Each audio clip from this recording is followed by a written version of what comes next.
Bonjour à tous, deux jeunes hommes interpellés. Bonjour à tous, deux jeunes hommes interpellés après des jets de colis à la prison de Besançon. Les faits se sont produits jeudi dernier vers 15h à la maison d'arrêt de Besançon. Le centre de supervision urbaine a alerté la police après avoir repéré deux individus jetant des colis par-dessus le mur d'enceinte. Les suspects âgés de 16 et 18 ans ont été retrouvés à bord d'un bus rue de Dole. Placés en garde à vue, ils ont reconnu les faits, affirmant avoir agi à la demande d'un tiers.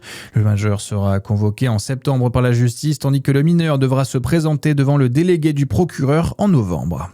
3 assainisseurs d'air volés dans l'église d'Alleray-sur-Saône. Les faits ont été constatés récemment dans cette église qui avait fait l'objet de plusieurs années de travaux de rénovation. Installés pour lutter contre l'humidité et préserver les peintures intérieures, les 3 appareils ont disparu. La municipalité a déposé plainte auprès de la gendarmerie. En attendant de sécuriser l'édifice classé au monument historique, l'église est temporairement fermée au public, mais elle reste toutefois accessible pour les offices. Et puis face au changement climatique, les forêts doivent elles aussi évoluer. En Côte d'Or, le département a acheté en 2024 un massif forestier de plus de 100 hectares dans le Châtillonnais.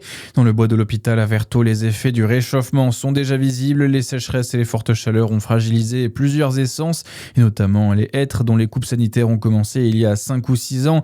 Pour anticiper ces changements, 46 hectares ont obtenu le label Espace naturel sensible avec un travail mené avec l'Office national des forêts, Zachary Brault. Oui, pour rendre la forêt plus résistante, l'ONF et le département misent sur une gestion plus diversifiée. Plusieurs modes de sylviculture vont être testés sur le massif, la futaie régulière, la futaie irrégulière, mais aussi des zones où la forêt sera laissée évoluer plus naturellement, comme les îlots de sénescence ou de vieillissement. L'objectif est de ne pas dépendre d'un seul modèle et de répartir les risques face au climat. Le choix des essences est aussi un enjeu majeur. L'érable à feuilles d'aubier, le tilleul, le cormier ou encore certains chênes sont étudiés pour leur meilleure résistance au manque d'eau et aux fortes températures. Ces expérimentations doivent permettre d'identifier les arbres les plus adaptés aux conditions de demain. Avec ce projet, le département cherche à construire une forêt plus résiliente sur le long terme, mais les forestiers avancent encore avec des incertitudes, car l'évolution du climat reste difficile à prévoir et les résultats de ces essais demanderont plusieurs années d'observation.